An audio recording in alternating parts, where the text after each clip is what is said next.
Michael, you know that obviously your nomination didn't go through. There were a number of senators who believe that you work too closely with the industry. Some say that you have a reputation for minimizing risks of toxic chemicals. What do you say to that? Well, 2/3 of Tara's work was for government, 1/3 was for industry. We've raised or lowered the safe dose for both industry and government. What folks have focused on here is they've looked at only the examples for only industry when we only raised the safe dose. We have just as many examples where we lowered the safe dose. In fact, perchlorate, which was Senator Carper raised this, I was really upset. He didn't ask a question, so I couldn't respond to him in my Senate hearing.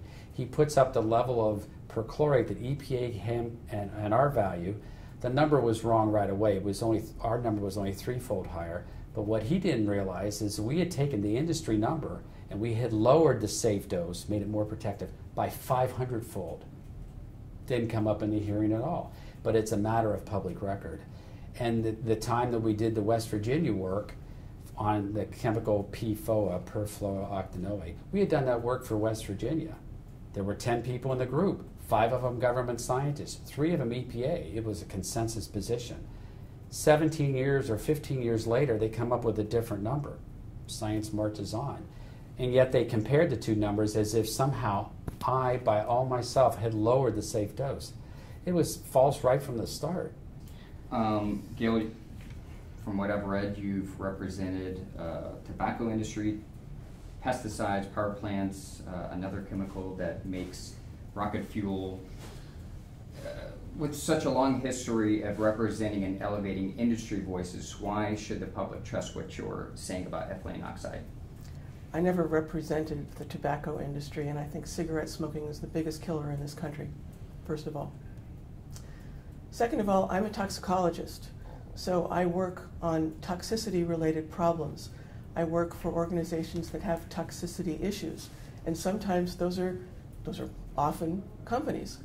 So yes, among my clients are some companies, but I go wherever the science takes me. I'm not a mouthpiece for any industry or any company or any chemical.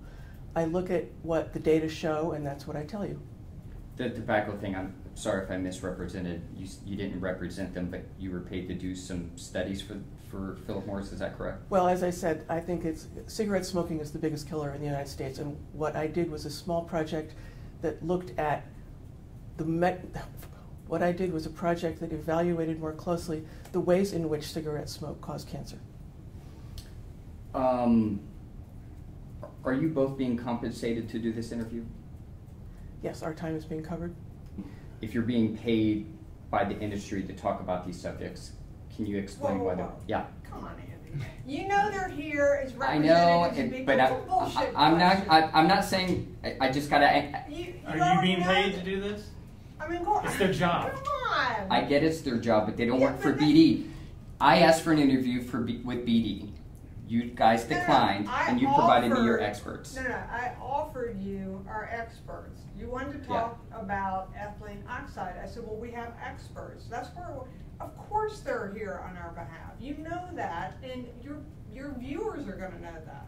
I just wanted to make it clear, and they're not going to know it until... that in your voiceover. What are you going to just put them on the camera and say, deer in the headlights? Well, yes, we're being paid by they've been doing this long enough, Carol, that I think it's appropriate. And so have you, and you know how to deal with it without asking a bullshit question. I'm just going to ask it, and this will be the last time that I'm going to ask it.